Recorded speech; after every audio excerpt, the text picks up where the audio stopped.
The HSC English exam. It's a big one, right? But look, whether you've been studying for months or you're just starting to freak out now, this guide is going to give you a solid strategy. We want you to walk in prepared and, more importantly, walk out feeling confident. And yeah, if the very thought of this exam has your stomach doing flips, trust me, you are not alone. That's totally normal. But here's the thing. Success isn't just about what you know. It's about how you tackle the exam itself.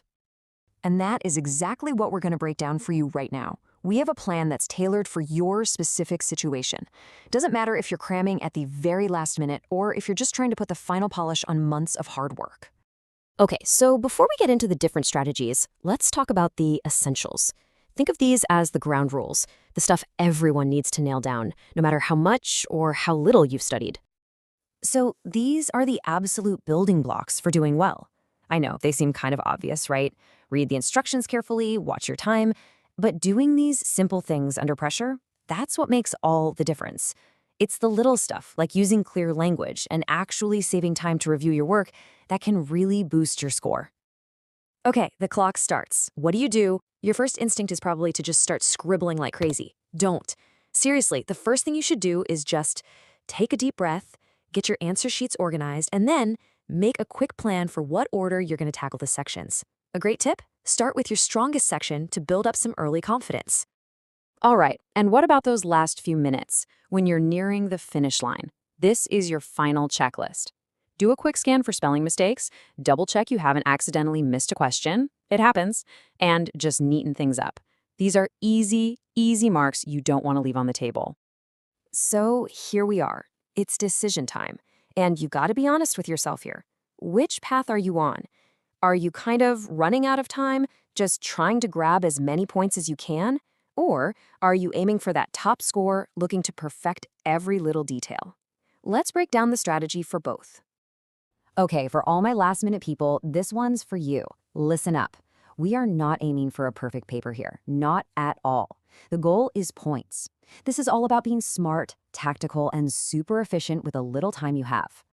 So here's your game plan. I want you to think of this like you're a medic in an emergency room. It's triage. You're focusing all your energy on the things that will get you the most points fast. We're talking high-yield areas like writing skills and those quick grammar sections. For prose and poetry, we're going to be really selective. It's all about scoring quickly. So, where exactly do you put your focus? Number 1, writing skills. Things like notices, emails, essays, they carry a ton of marks, so you absolutely have to know the formats. Number 2, grammar. These are often quick-fire questions for easy points. And for prose and poetry, forget trying to know everything. Just focus on the major themes, the main character sketches, and the basic meaning of a couple of really important poems. That's it. This right here, this is your mantra.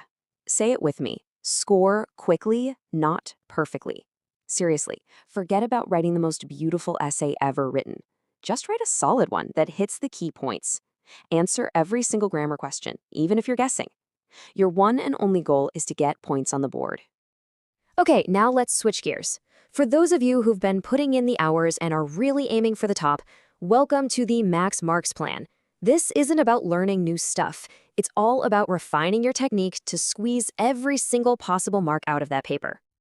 At this level, it's the little things that set you apart. Your presentation is everything. Using clear headings, maybe some bullet points, and having that perfect intro body conclusion structure, it just makes it easy for the examiner to give you top marks. And if you want to go one step further, use connector words like moreover or thus. It shows you have a really sophisticated and organized way of thinking. And for you guys, time management is absolutely non-negotiable. Take a look at this breakdown. Yeah, the big chunk of time goes to prose and poetry, but what's the most important part? That 15 minutes at the end for revision. That is sacred time. It's in that final check where top students find silly mistakes and polish their answers from good to great. And here's another thing that will make you stand out. You have to show you have a deep understanding of literary devices. It's not enough to just read the story. Correctly identifying and, more importantly, analyzing things like similes, metaphors, and personification, that's what proves to the examiner that you've truly mastered the subject. Okay, we've talked a lot about tactics and strategies, but honestly, None of that matters if you don't have the right mindset. The confidence you bring into that exam hall is just as important as all the knowledge you've crammed into your head.